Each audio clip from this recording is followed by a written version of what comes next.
मुझे याद है अभी का भोला के रिलीज होने से पहले ट्रेलर लॉन्च के दौरान मेरे ख्याल से कुछ उसकी रिलीज से 1 महीने पहले during that press conference Ajay Devgan साहब ने एक बड़ी अच्छी लाइन कही थी।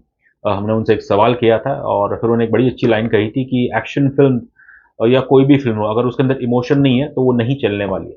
अब दुर्भाग्य से आई थिंक भोला शायद दर्शकों को वही लगा होगा और इसके कारण भोला नहीं चली।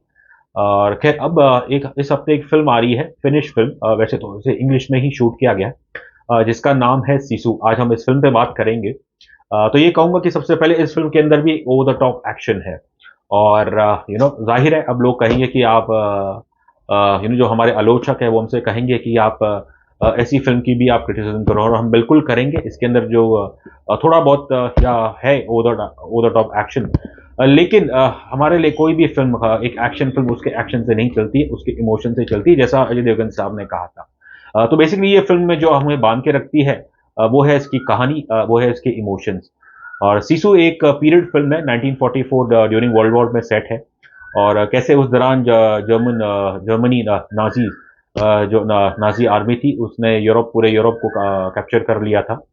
और फिनलैंड में अब ऑब्वियसली वो जंग चढ़ी है जर्मनी, नाजीज और जो एक्सिस है एंड द अलाइड फोर्सेस, जिसके अंदर अब रूस भी शामिल है। और जर्मनी की एक प्रांत है लैपलैंड, ये वहाँ की कहानी है, जो कि फिनलैंड में पड़ता है। और एक वहाँ पे ऑब्वियसली रूसी सरकार और अलाइड फोर्सेस को रोकने के लिए नाजी सोल्जर ने फिनलैंड के तकरीबन सभी रोड सब डिस्ट्रॉय कर दिए हैं। और जिसके कारण जाहिर है वो उन तक आसानी तक नहीं पहुंच पाएंगे। इस दौरान एक बूढ़ा आदमी, वो उसे दिखाया कि नदी किनारे वो पानी कुछ ले रहा है और फिर वो कुछ खुदाई कर रहा है। तो खुदाई करने के बाद उसे तो कुछ सोना मिलता है। अब समस्या यह है कि नजदीकी बैंक जाने के लिए उसे कुछ 500-600 किलोमीटर ट्रैवल करना पड़ेगा। हाँ, उसके पास एक घोड़ा है और एक प्यारा सा फजी सा कुत्ता है। लेकिन रास्ते में उन्हें जाहिर है बिना नाजी सोल्जर से भिड़े ये उनका सफर आसान नहीं होगा। तो कहानी बड़ी सिंपल है। इसकी एक्शन जो है काफी हद तक, इनफैक्ट जो ओपनिंग एक्शन सीन है मैं कहूंगा वो भी एक ओवर द टॉप है। लेकिन जैसे ही उस सीन के बाद इसकी कहानी कहानी तो खैर पहले सीन से ही आपके सामने बयां हो जाती है, लेकिन जिस अंदाज में इसका स्क्रीन पे लिखा गया है वो बिल्कुल जबरदस्त है। और जो भी इसके कैरेक्टर्स हैं, मैं कहूंगा सब के सब आपको बांध के रखते हैं। ऑब्वियसली जो इसमें मुख्य कैरेक्टर है वो है आत्मी कॉर्पी, एक बूढ़ा सा आदमी है, देखने में तो शायद 55 या 60 साल का भी हो सकता है। उसके थोड़े से काले बाल है, जाहिर है डाई किया है, और लंबी सफेद दाढ़ी है। यदि आप इस आदमी को नहा धुला इसे एक नहा धोने के बाद अगर आप इसे एक रोप दे दें तो ये शायद देखने में आपको थोड़ा बहुत जीसस लगेगा। लेकिन आत्मी कॉपी जीसस नहीं है।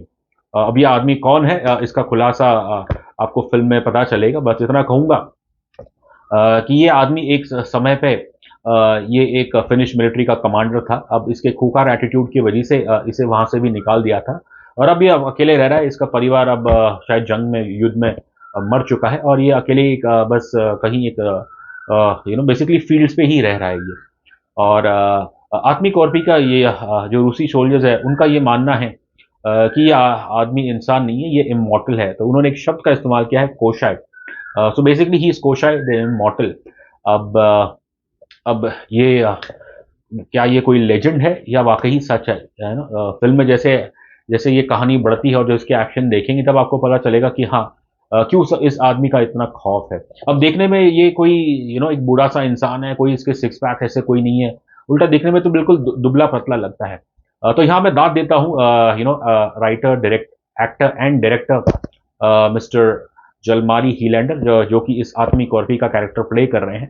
अब सिसु जो शब्द है, इसका कोई इंग्लिश ट्रांसलेशन नहीं है। फिल्म की शुरुआत में एक टेक्स्ट आता है जिसमें कहा जाता है कि sisu has no English translation. लेकिन इसका जो करीबी डेफिनेशन है वो बेसिकली उस चीज या उस ऐसे शख्स को डिस्क्राइब करती है जिसने अपने जिंदगी में इतना दर्द सहा है कि now that he is immune to it. और शायद ये कुदरती शक्ति ही उस इंसान में आ जाती है कि अब उसे कोई फर्क नहीं पड़ता। और तो बिल्कुल वैसा ही आपको एक लेजेंड क्रिएट किया गया है। बट इसका जो ड्रामा है, that is what draws you to Aatami Korpi and it draws you to the legend of Koschei. बस ये कहूंगा, परफॉर्मेंस की बात करूं तो यलमारी हिलैंडर साहब, उन मेरे ख्याल से बस फिल्म में जो उनके मुंह से बस कुछ ही शब्द निकलते हैं, वो भी बिल्कुल एंडिंग सीन में। उससे पहले ये आदमी बस चुपचाप चले जा रहा है और जो जो एक्शन होती है ये बस बस एक मैं कहूँगा एक किलिंग मशीन है और एक इंडिस्ट्रक्टिबल फोर्स है। तो मैं कहूँगा सीसू को अगर आप सिंपल शब्दों में इसका डेफिनेशन दें तो बेसिकली ये इंडिस्ट्रक्टिबल फोर्स है और वैसे ही परफॉर्मेंस आपको हिलेंडर साहब से देखने को मिलती है और इस किरदार से देखने को मिलती है। तो खैर इसका हीरो तो है ही एक लार्जर देन लाइफ नहीं कहूँगा मैं, एक इंडिस्ट्रक्टिबल फोर्स। लेकिन जो इसके मुख्य विलन है that's the character of Adolf और sorry Bruno Helldorf, that's played by one actor called Aksel Hennie. और इनका एक साथी है वो भी उतना ही रूथलेस है जिसका नाम है वुल्फ, प्लेड बाय जैक डूलन। इन सभी एक्टर्स को हमने पहले नहीं देखा है। बस ये कहूंगा कि जितना तेज इसका हीरो है उतना ही तेज इसका विलन है, दैट्स ब्रूनो हिल्डॉफ। ब्रूनो ऐसा है कि एकदम इसका एक ही इज वेरी कॉकी। पहले सीन में जब ये उस बूढ़े आदमी को देखते हैं तो इन्हें लगता है कि ये तो भैया आदमी शक्ल से ही पहले भी मरा हुआ लग रहा है, इसे छोड़ दो, ये तो अपने आप ही मर जाएगा। और यही गलती करते हैं ब्रूनो और वुल्फ कि वो इस कुशाई को अंडर एस्टिमेट करते हैं और बाद में जाहिर है ये गलती उन्हें बहुत भारी पड़ती है। लेकिन परफॉर्मेंस की बात करूँ तो इतने एक ईवल रोल में जिस कन्विक्शन ने हनी साहब ने काम किया है वो लाजवाब है।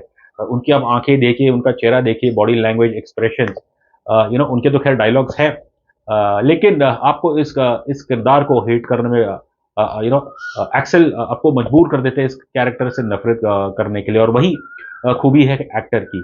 मैं ये कहूँगा कि जो ये ब्रूनो और आर्मी कॉर्पी की जो जंग है, somewhere down the line it's a little bit like your WWE fight, जहाँ पे मैं कहूँगा एक ड्रामा हाइप बिल्ड किया जाता है बिफोर द फाइट, और वो जो ड्रामा है वैसा ही सिमिलर ड्रामा आपको इन दोनों की जंग में भी देखने को मिलेगा। अगर कम शब्दों में कहूँ तो शायद हमारे जो कोशाई है वो एक अंडरटेकर की तरह है, और जो हमारे जो ब्रूनो है, नाजी सोल्जर ब्रूनो, वो शायद एक बैड स्टोन कोल्ड सी हॉस्टेज। तो खैर ये कहूँगा कि इन अ वॉर फिल्म और इन एन एक्शन फिल्म जाहिर है आपको ज़्यादातर मैन ही देखने को मिलेंगे, लेकिन इस फिल्म में जो औरतें हैं, थोड़ी बहुत औरतें हैं, उनका काम भी कमाल है, जिसके अंदर मुख्य कैरेक्टर है Aino, played by one actor called Mimosa Willamo. और बस ये कहूँगा कि इनकी तारीफ में कि जैसे ही ये पहले सीन में आती है और इनका जो आखिरी सीन है फिल्म में, आपकी नज़र इस कैरेक्टर से बिल्कुल नहीं हटती है। Yes war is about usually involve main, लेकिन स्थिति ऐसी है कि यहाँ पे और कुशाई के आने से इन औरतों में भी एक शक्ति आ जाती है। फिल्म का स्टोरी सिंपल है, आई एम श्योर ऐसी स्टोरीज आपने क्विंटन टैरेंटिनो, कोएन ब्रदर्स, या फिर हाल ही में जो जॉन विक फ्रेंचाइज है, ऐसे एक्शन आपने देख चुके हैं, ऐसी स्टोरी। लेकिन बस ये कहूँगा कि हिलेंडर साहब की जो इसमें डायरेक्शन है, एक फिनिश टच दिया है इस फिल्म को। इसकी प्रोडक्शन डिज़ाइन बहुत ही बेहतर है, इसकी सिनेमाटोग्राफी बहुत ही कमाल की है।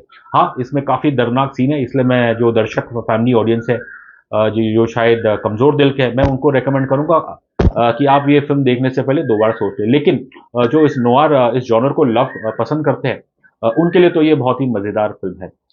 एक पीरियड फिक्शन एक्शन ड्रामा है, लेकिन उसके अलावा अक्सर ऐसी फिल्म कहीं न कहीं एक सोशल पॉलिटिकल, मैं कहूँगा एक कल्चरल वॉरफेयर को भी बढ़ावा देती है।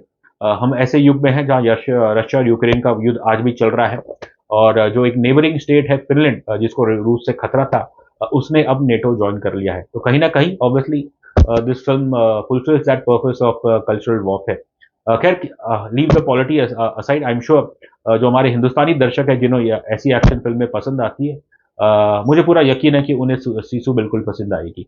रही बात रेटिंग की, तो हम देते हैं इस फिल्म को 5 में से 4 स्टार्स।